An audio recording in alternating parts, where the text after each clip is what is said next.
A polar vortex is bringing extreme and potentially record-breaking cold temperatures to parts of the prairies.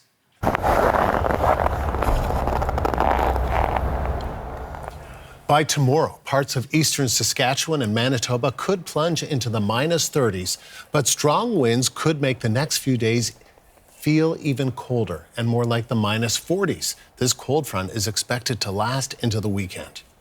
Let's go to the CBC's Alexandre Silberman in Regina. He joins us from a community centre. And Alexandre, tell us about where you are and what's happening.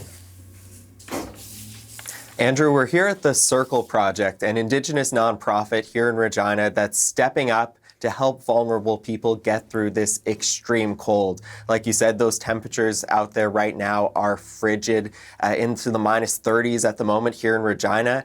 And with those wind chills factored in, it feels like -40s out there. So this organization has activated what they call their Extreme Cold Weather Response Plan, offering additional services to help people get through those frigid temperatures. So you can see right as people walk in here, there are coats, scarves, hats, mitts, hand warmers are being handed out here, essential clothing to help people cover up and stay warm with that risk of frostbite very high, with exposure in just a few minutes out here, able to cause frostbite. We're going to go ahead and give you a look inside the Circle Project organization here and show you some of the services that they're offering. So right through these doors, there's been a steady flow of people throughout the day walking in for a hot meal program.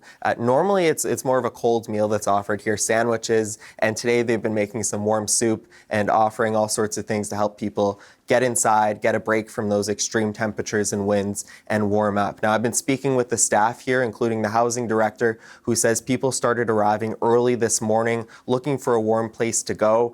People are arriving with cold toes, fingers, going in front of the heaters, trying to warm up, many of them shaking and shivering with how extreme those temperatures are out on the city streets right now. Take a listen to what the housing director told us about what she's seeing. Well, this morning it was really cold. Like you could tell they either came from down the street and where they warmed up and then they came down to get a lunch or something. It was so cold, like you could see they were just like cold. And then we offer what we can. The outreach team gives them warm, they have jackets, scarves, mitts and toques, even hand warmers. So if their hands were, one lady was so cold, we gave her those, you just snap them and they're hand warmers. And they put them in their gloves just to warm them up. So we try to meet their needs at that time and then try to help as the best we can. So staff here are still hard at work doing lots of outreach. You can see they're pouring warm coffees, hot chocolates for people coming in off the streets looking for a place to warm up. They also have a hot tea station over here as well, and they're continuing to serve soup sandwiches to people walking through the doors. The big concern, really frostbite for people out there exposed to the elements, being encouraged to come inside and look for warming centers like this one. Dangerous cold, absolutely. And it may get even colder, Alexandre, over the next couple of days. Tell us about that.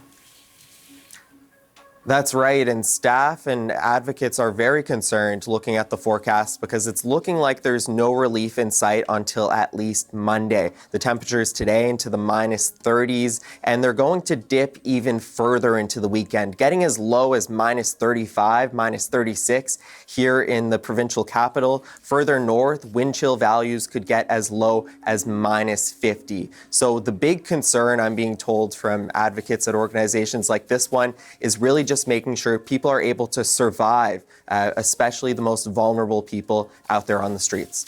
Alexandre, thank you. The CBC's Alexandre Silberman live in Regina.